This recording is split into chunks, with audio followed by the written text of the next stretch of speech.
উপজেলার কাদরা ইউনিয়নে ১ নং ওয়ার্ডে নন্দীরপাড় তালিমুল কোরআন নুরানি মাদ্রাসার ঘাটলার নির্মাণ কাজ শুভ উদ্বোধন করেন ৪ নং কাদরা ইউনিয়ন মানবিক যুবলীগ নেতা ও ইউনিয়ন যুবলীগের আহ্বায়ক প্রার্থী আমির হোসেন।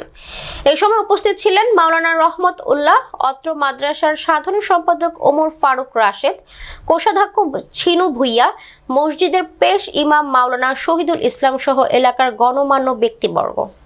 আসসালামু আলাইকুম ওয়া রাহমাতুল্লাহি ওয়া বারাকাতুহু। শ্যামবাগ উপজেলা ৪ নং কাদরা ইউনিয়ন ১ নম্বর ওয়ার্ড নন্দীরপাড়া তালিমুল নুরানি মাদ্রাসার ঘাটলা নির্মাণের কাজ আমরা এখন ঢালাই সম্পূর্ণ করলাম।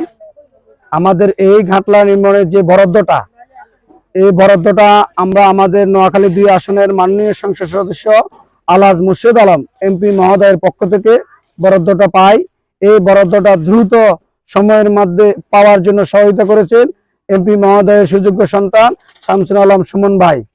তাই আমি আমার এই ৪ নম্বর কাদরা ইউনিয়নের বাসী ও আমার নন্দীরপাড়া বাসীর পক্ষ থেকে আমার নোয়াখালী ২ আসন মাননীয় সংসদ সদস্য আলহাজ মুর্শেদ আলম এমপি মহোদয়কে ধন্যবাদ জ্ঞাপন করি। তারা পড়াশোনা করেন, আমরা তাদের কাছ থেকে কোনো বেতন রাখি না, তাদেরকে আমরা আমাদের ব্যক্তিগত অর্থায়নের দিয়ে আমরা তাদেরকে পড়াশোনা করাই।